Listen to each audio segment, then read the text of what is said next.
All right, all right. We back again. All right, let's open it with our Supreme Court Justice Judge, our very own Clarence Thomas. Uh, if you remember, he was in the news years ago, back in the 80s, early 90s, when he was getting sworn in to the Supreme Court judge as a Supreme Court judge by Papa President Bush, George Bush. Uh, Miss Anita Hill came out saying that he was an unfit, person to be sitting on the highest Supreme Court of law of the land.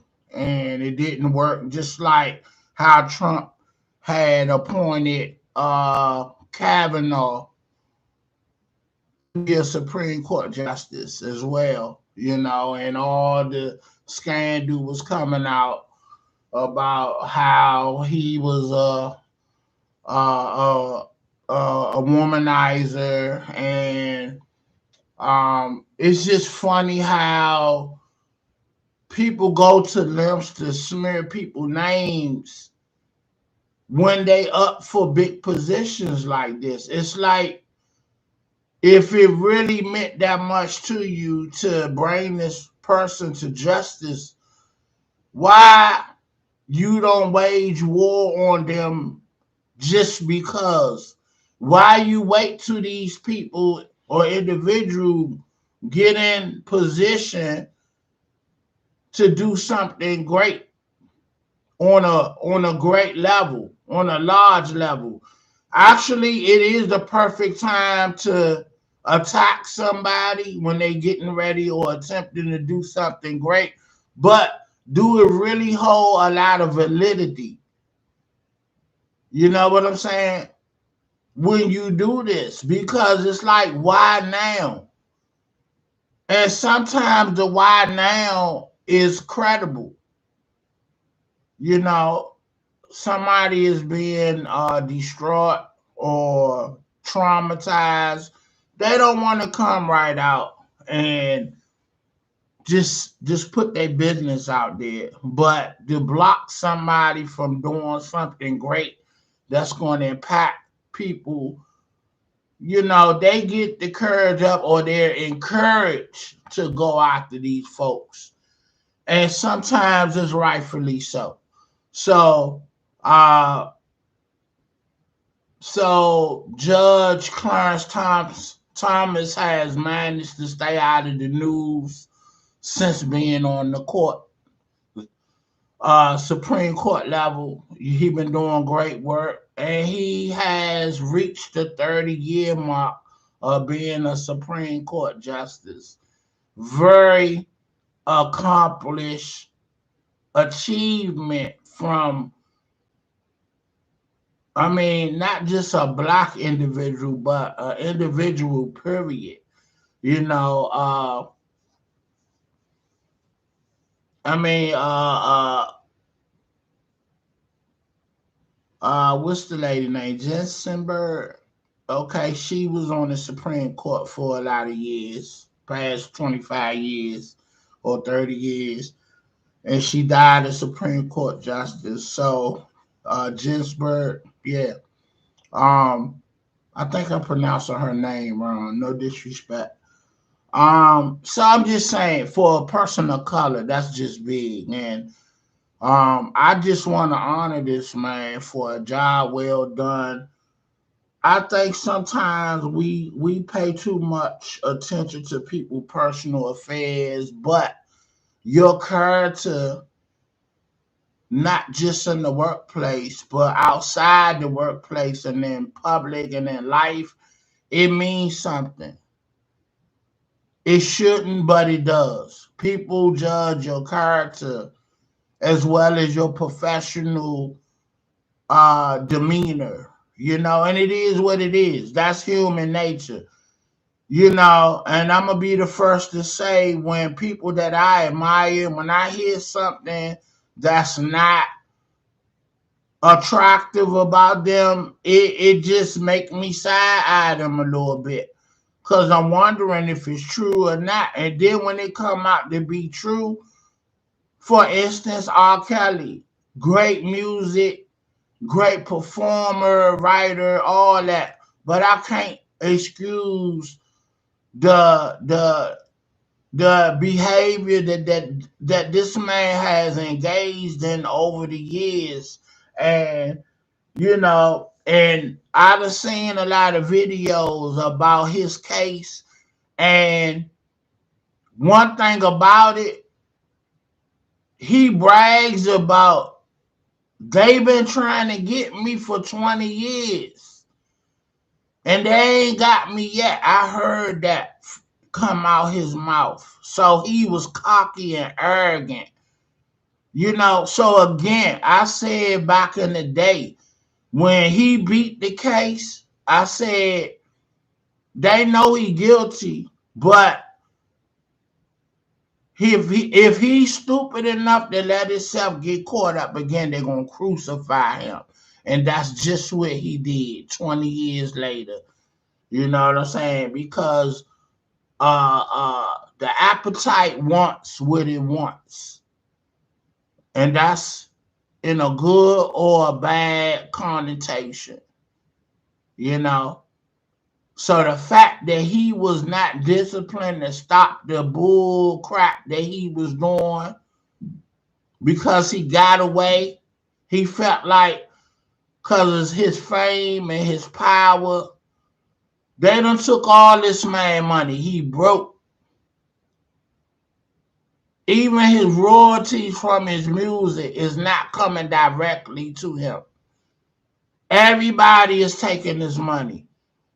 Because they said that to make the Aaliyah case go away, he signed his royalty rights over to Aaliyah's mother and father.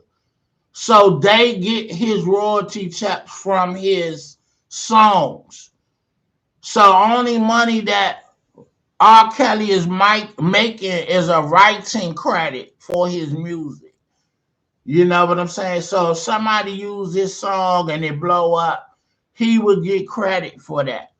You know what I'm saying? But far as his royalties from his records being played worldwide, he probably get a percentage, which is a low percentage, because he sold his royalties to a Aaliyah family for them not to go after him.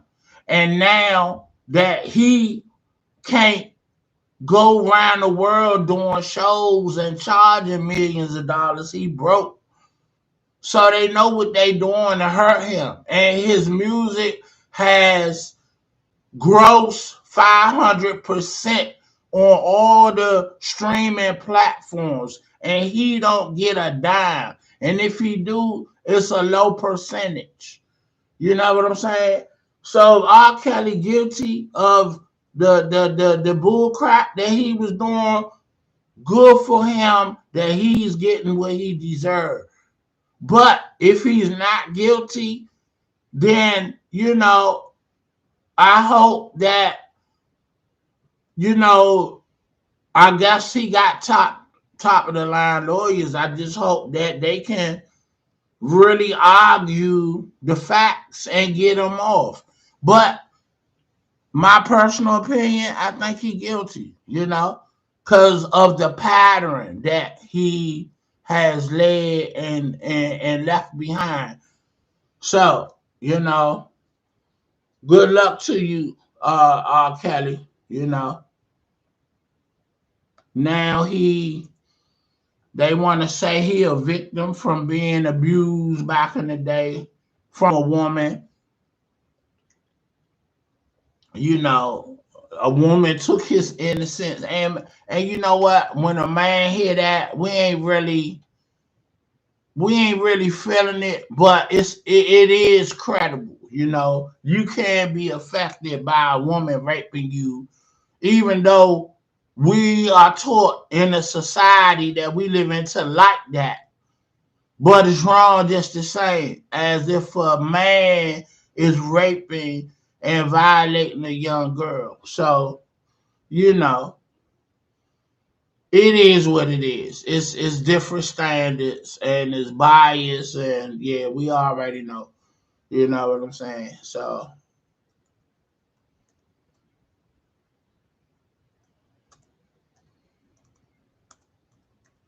all right, I'm pulling up David Lee Talbert, the creator, uh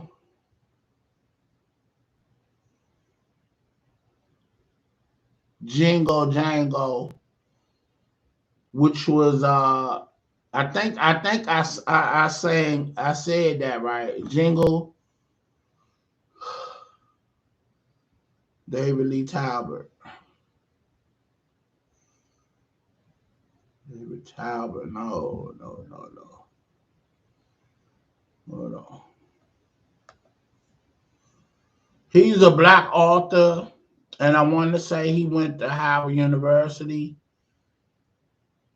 Uh, or David Talbot. Maybe I got that wrong. David Talbot.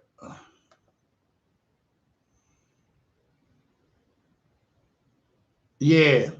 Okay. Okay. Okay. David Talbot. That's his name. He's a playwright, author, and filmmaker, and he's a graduate. I want to say Howard University. Let's see that.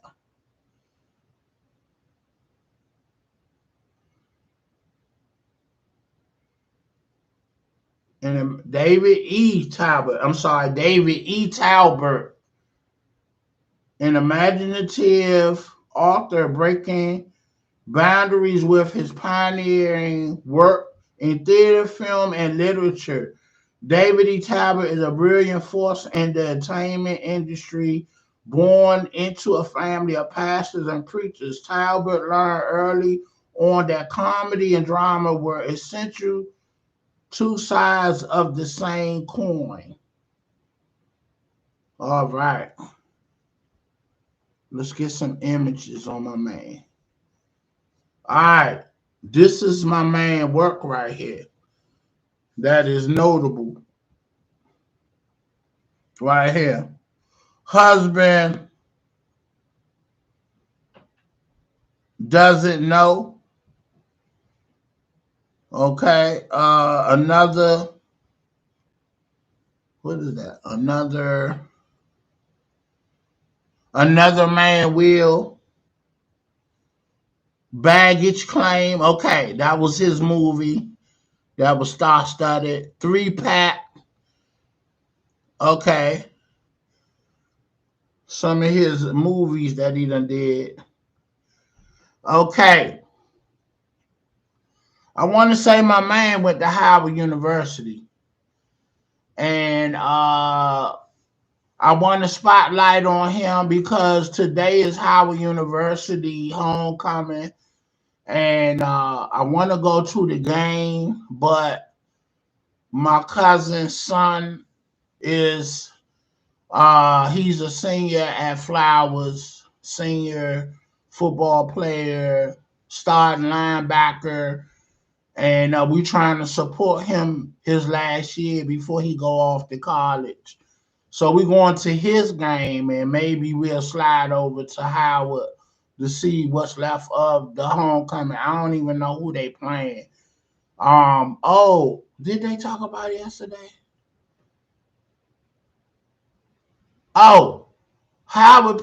No, they don't play Morgan State, but Morgan State also homecoming is the day, and Townsend homecoming was 2 weeks ago. So we're gonna start making our rounds, but we always go to Howard University. But today is special as well because David Lee Talbot is married, and he made a Christmas special called Jingle Jangle, starring Forrest Whitaker and Felicia Rashad, which was a blockbuster movie for a black audience, and everybody across the board welcomed it and appreciated it. It did big numbers. It was a hit movie, a Christmas movie that will be a Christmas fixture every year. And um, now that the holidays is approaching, his wife has written a continuation of the movie in a children's book, and this I think it's going to be a series of book that's going to be introduced every year around the holiday time. And she's debuting this book at Howard Homecoming, I think, at the bookstore today. So I hope that we can get up there and see her and support that book. I remember years ago he wrote a book. I forget which book. I have it, and he was at Forestville Mall, not Forestville, PG Plaza Mall, at the bookstore, and was signing autographed copies. I went over there and bought a book, met him, took a picture with him. I don't know what I did with that picture, but yeah, I remember it vividly. And men don't like men approaching them like that. I know I don't.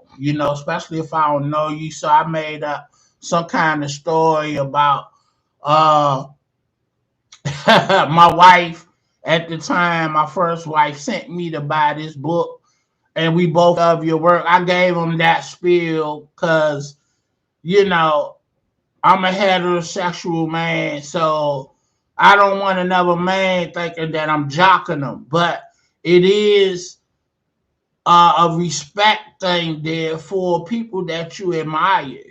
So I just feel like, you just need to let them know where that respect lies and where it comes from. And, I like, some people is not approachable, and they don't welcome men approaching them like that. That's why when we out, I used to use my son to approach celebrities and be like, how you doing? Can you do an autograph or sign an autograph for my son? Or when I'm out with my wife, I use her as the bait. Hey, my wife want an autograph, but really it's for me. You know, People say you a groupie. I'm like, no, I'm not a groupie. I just respect people that I admire and their work. And I don't see nothing wrong with it. But some men I know have a complex with people approaching them. And I'm one of them men, especially. I don't like men rolling up on me. You know what I'm saying? Because I have a thing, and I think it's a street mentality. I don't want to seem like I'm an easy mark. Like when people come up on you and want to say you something, to me, they size you up. So if they pick you to step to you, it's like you an easy mark. They consider you an easy mark. So I don't never want to feel like I'm an easy mark. So even if I want what they selling, I shoot them down. If I want something, I'm going to approach you. That's just the alpha in me. You know what I'm saying? And so I'm thinking like that when I see people, and I don't know if they welcome people approaching them. I mean, and this especially with men, you know. And if I don't know that their demeanor is welcoming, I just try to, proceed with caution, and, because at the end of the day, if you diss me, then you lost me as an admirer, and you done lost my respect for your craft. I never support nothing that you do going forward. So I try to move tactfully, if that makes sense. So Okay, I just said Howard homecoming is the day. Last time we went to a game, Cam Newton brother was the quarterback. And I wonder where he at now. Is he in the league? Did he go overseas to play? Did he get his degree? I don't know. You know what I'm saying? So I need to look him up and see what he doing with himself. He was a short dude. He was like about 5'8" or 5'7", quarterback, and and it was like when you look at Cam Newton, he a big, strong dude. He looked like he a linebacker playing a quarterback position. And when you look at his brother, he looked like he a short dude, and for a quarterback, you kind of used to seeing a tall dude about 6 feet, muscular, and nowadays they look like linebackers, but he was a short dude, but real stocky and whatnot. He looked like a football player in stature, but he was short. And he looked average to me. He wasn't spectacular, you know. And I say that also. I seen LeBron James' son play in the youth league, and he know the fundamental of the game. He know the game, but I don't see the natural gift and talent like I see in LeBron. You know what I'm saying? So, but I'm gonna tell you who I do see that in. Dwayne Wade's son. Dwayne Wade's son possess everything that Dwayne Wade bring to the table concerning basketball. He's gifted. He's athletic. He got all the tools. When you see Dwayne Wade's son, you looking at Dwayne Wade. When I look at LeBron James' son, I don't see LeBron James the great. So will his son be a great player? We, sometimes people come into their own, later on in life, like Lonzo Ball. Lonzo Ball is in Chicago now, and his game, he done found this game. He hitting 30 points now. He hitting big shots and everything. So what he was doing in college, now his fourth year in the NBA, he coming out his shell. And this is his third team. So sometimes it's the fit in the team that you gotta gel with at the same time for your talent to be displayed. Sometimes people can just go anywhere. These are exceptional people like LeBron, Kobe, Michael, whatever team that they on, Dr. J, they can shine because they the chosen ones, But other than that, sometimes it take the right fit. It's basically what Ben Simmons is going through now. Ben Simmons is used to being the man. Before Embiid came, he was the guy. That's why they signed him to $120, $120 million. You know what I'm saying? He was the man. He was putting up the numbers. But then when Embiid come, you know, everything changes for him. So now he got to learn how to fit in the scheme that's ran through Embiid, and it's not working. So he got to find a team that fits him, that'll let him do what he do. But right now, he just, I hope that something can get worked out, whereas though he won't lose no more money getting fined for not playing. And what they're gonna do, they're gonna try to take a lot of that $120 million back through fines, and then they're gonna sue him, and then they're gonna put him out the league. And all these guys that's trying to play hardball and set out, be careful for what you're doing, because that's the plan that these leagues are trying to do. You're not the exception. There's plenty of talent out there, and these teens' pocket is long. They can pay anybody to do the same thing that you do. So be tactful on how long you set out, because sometimes you'll be at a point in no return. So everybody is trying to get Ben Simmons and Kyrie Irving to, you know, in Kyrie Irving place, things concerning him with the vaccine. They saying to him, take the shot and let's go on with playing with your team to contend for the chip. And I think he real nonchalant about it, because he like, look, I got my ring.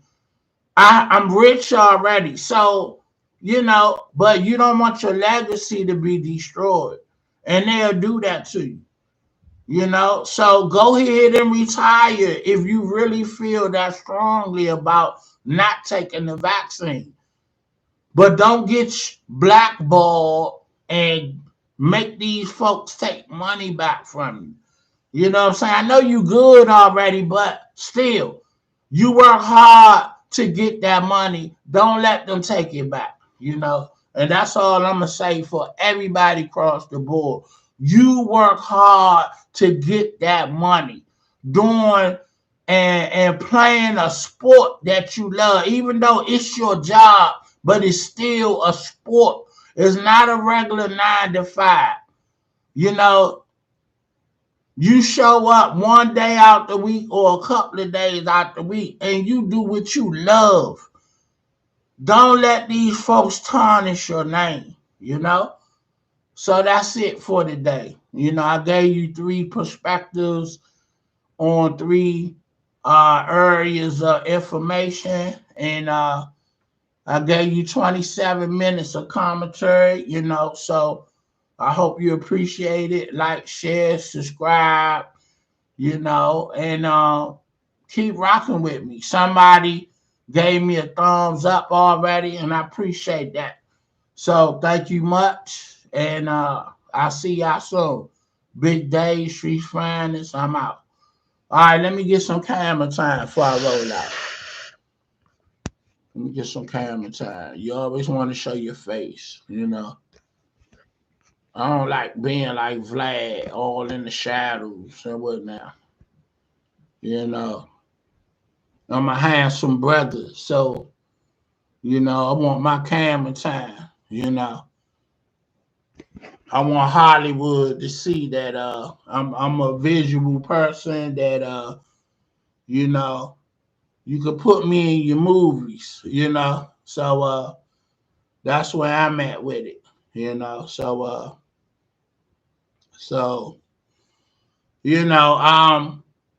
what time is it? It's 12 o'clock.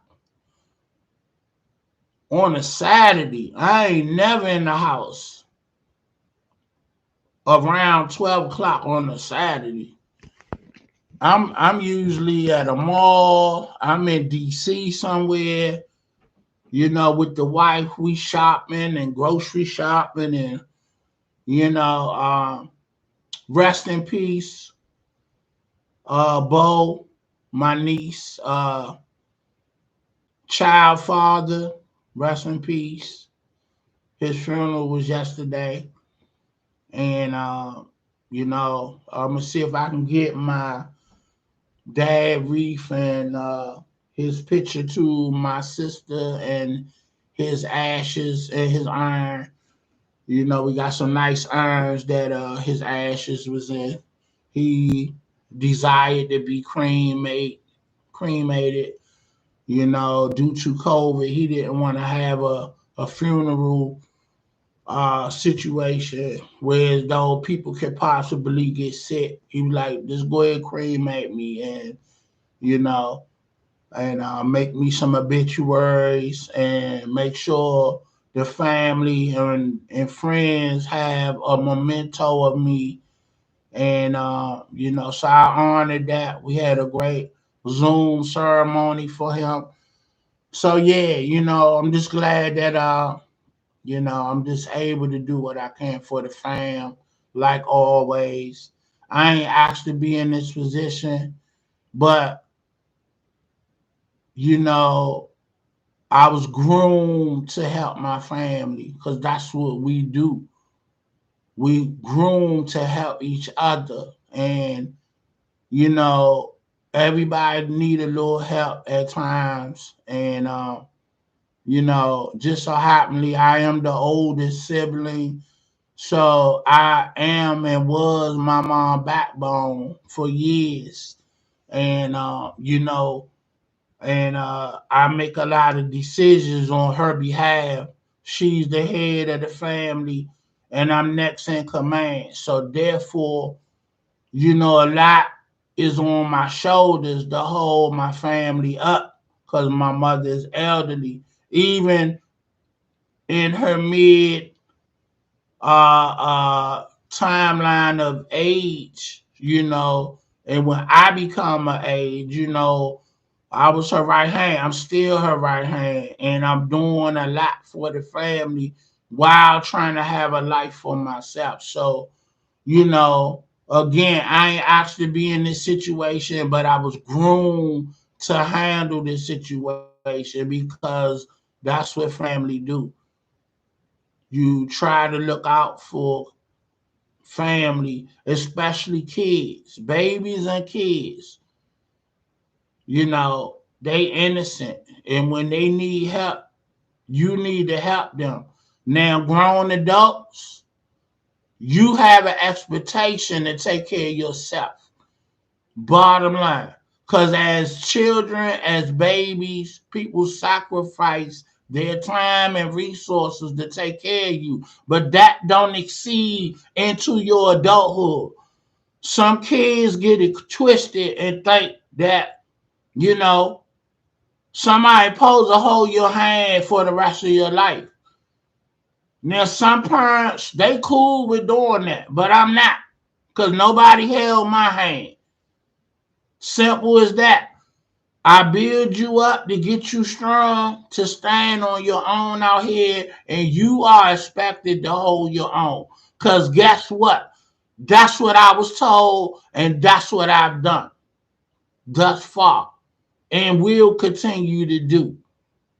You know what I'm saying? It is what it is.